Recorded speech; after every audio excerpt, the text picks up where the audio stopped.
Kembali lagi bersama aku, Risma, dan teman aku Hastin, dalam acara podcast ngobrol-ngobrol santai mengenai organisasi kampus sebagai wadah pengembangan diri bagi mahasiswa, terutama mahasiswa UIN Maulana Malik Ibrahim.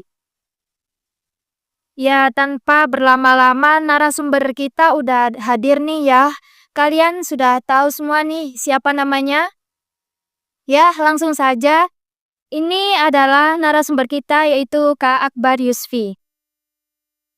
Selamat siang Kak, apa kabar? Kesibukan hari ini apa sih? Ya, kesibukan hari ini tuh ya nggak seperti amat sih ya, terus itu ya mungkin ya terus sama teman-teman, oke. Ya nyari-nyari kegiatan aja. Nah teman-teman, ini dia narasumber kita yang akan bakal berbincang-bincang mengenai organisasi kampus. Ya, sedikit informasi juga nih teman-teman, beliau itu dulunya sebagai Ketua HMPS Astrolab Fisika tahun 2022-2023. Kemudian beliau juga sebagai Ketua SEMA Fakultas Saintek pada tahun 2023-2024. Nah, nih langsung saja teman-teman. Pertanyaan pertama ya Kak, menurut Kakak nih, kan ini judulnya organisasi kampus. Menurut Kakak sebagai aktivis alumni aktivis organisasi di kampus dulu, apa sih menurut Kakak organisasi? Eh, Organisasi itu bang menurut saya pribadi itu kayak tempat yang dimana kita itu belajar yang tidak pernah diajarkan di dalam ruang kelas atau di meja kuliah.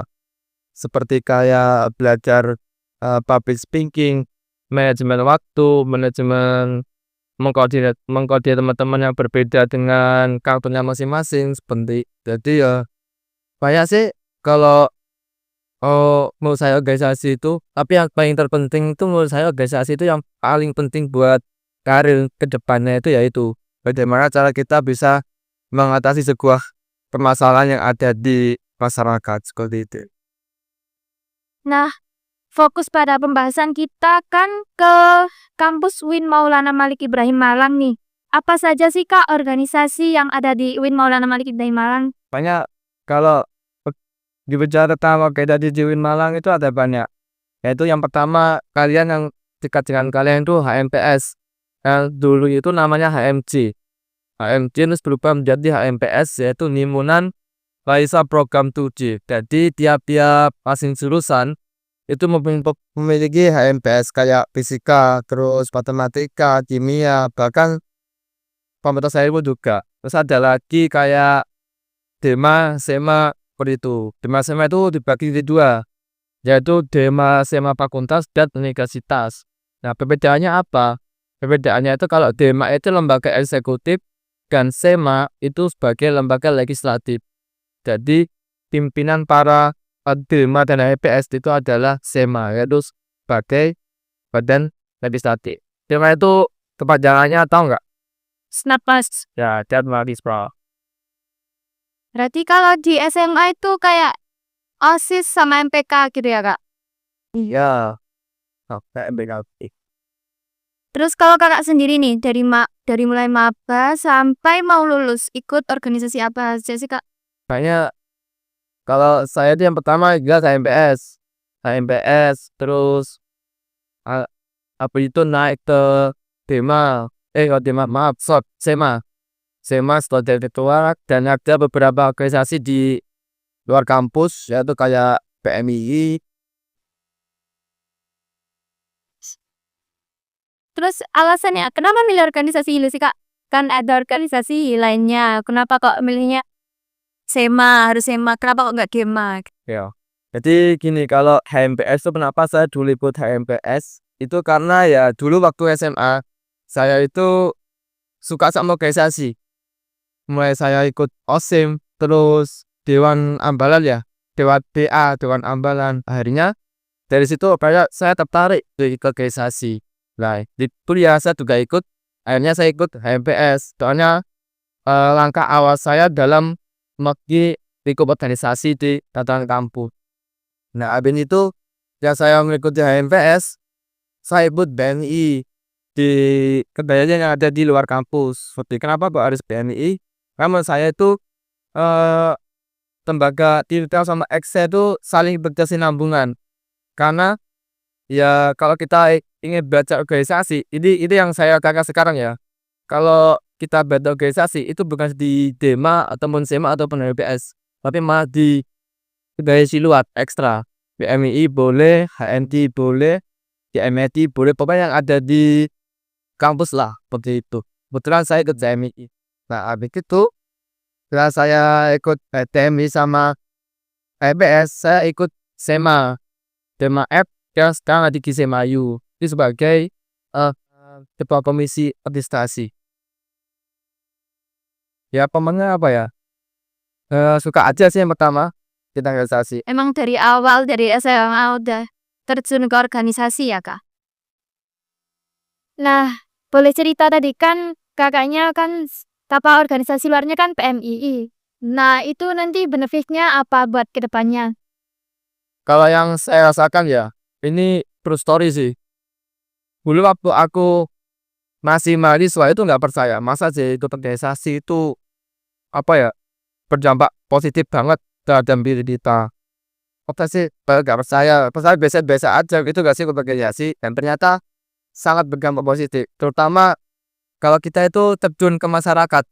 Nah, kalau kita tuh ke masyarakat, pasti dong kita menghadapi orang-orang yang berbagai macam pemikiran. Supaya ada yang orang yang agak sabar, ada orang yang agak egois, ada orang yang agak agak enggak, agak yang pintar, ada yang enggak gitu ya.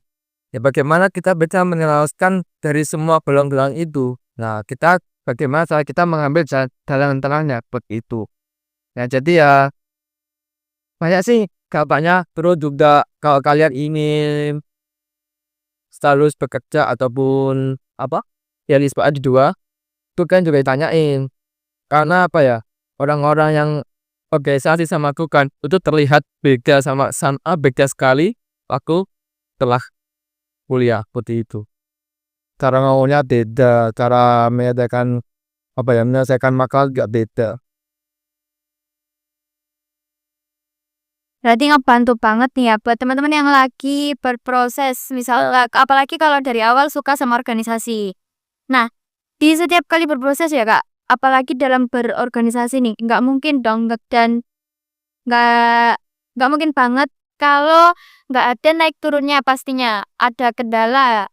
Terus kendala apa sih ya yang biasa Kakak hadapin dalam berorganisasi, entah dari masalah pribadi maupun dari kayak misal katanya tuh kalau ikut organisasi katanya nanti kuliahnya ketinggal. Terus ada juga misalkan kalau ada masalah pribadi diseret ke organisasi kayak gitu Kak.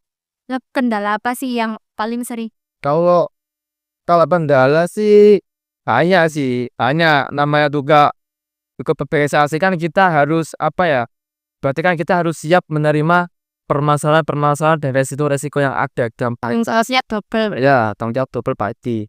Nah, kalau yang paling sering saya hadapi waktu saya ikut organisasi hmm, itu miskomunikasi antar anggota. Nah, miskomunikasi antar anggota sama apa ya? Satu sama lain anggota itu egois sih. Nah, itu yang paling sering saya hadapi. Nah, langkah saya bagaimana cara menyikapi hal seperti itu, yaitu saya harus tahu dulu nih tujuannya apa dulu. Misal Mbak siapa? Hastim. Loh, Mbak Hasti sama Mbak Risma itu tujuannya apa itu tanya sih. Terus tujuannya apa? Nah, bagaimana cara menjelaskan dari dua tujuan yang berbeda itu. Betul ya? Tapi itu sulit banget menurut saya itu. Kalau nggak terbiasa di dalam organisasi. Nah, akhirnya ya bagaimana caranya ya saya dekati, ajak ngobrol, apa sih permasalahannya, apa sih waktu saya jadi ketua itu kekurangan saya itu apa, terus gimana cara nyikapinya itu seperti apa harusnya. Jadi orang seperti itu orang seperti itu tuh cuma butuh cerita aja sebenarnya. Soalnya ya namanya organisasi ya pasti kan pusing, capek, banyak orang-orang buat itu nggak bisa cerita, ingin didengar aja. Alhamdulillah ya selesai. taras akhirnya ya. Ya, Ya, terakhir nih Kak, gimana pesannya buat adik-adik ke depannya tentang organisasi? kepala pesan dari saya sih tetap semangat. Terus ya mumpung masih apa ya, mumpung masih mahasiswa baru, ya perbanyaklah perdalam ilmu yang banyak, tentu banyak relasi juga, teman-teman juga. Karena ya setelah kalian lulus nanti, selain orang tua dan keluarga yang menolong, ya ada teman-teman yang pasti menolong. Terus juga ikut organisasi juga yang ya menurut kalian itu apa ya, cocok ke diri kalian. Gak hanya organisasi kok, ada UKM juga, ada apa lagi ya, komunitas-komunitas, gak apa-apa itu lah. Yang penting tujuan kalian bisa tercapai. Menarik dan seru bukan ya teman-teman? Berarti cocok bagi mahasiswa yang masih di luar sana yang masih ragu untuk ikut organisasi. Emang tanggung jawab itu double. Dan jangan lupa kalau tujuan kita itu adalah kuliah di sini. Tapi nggak salah juga ikut organisasi. Jangan ragu kalau mau ikut organisasi ya teman-teman. Jangan juga jadi mahasiswa yang kupu-kupu, kuliah pulang. Bakal boring banget kalau kalian kayak gitu. Minimal ikut UKM. Dan buat kalian yang takut buat mencoba dan ikut serta ke dalam organisasi entah intra maupun ekstra, ya karena pastinya lah juga hal kayak gitu tuh kepake sampai ke masyarakat dan itu pasti banyak banget manfaatnya, nggak akan rugi.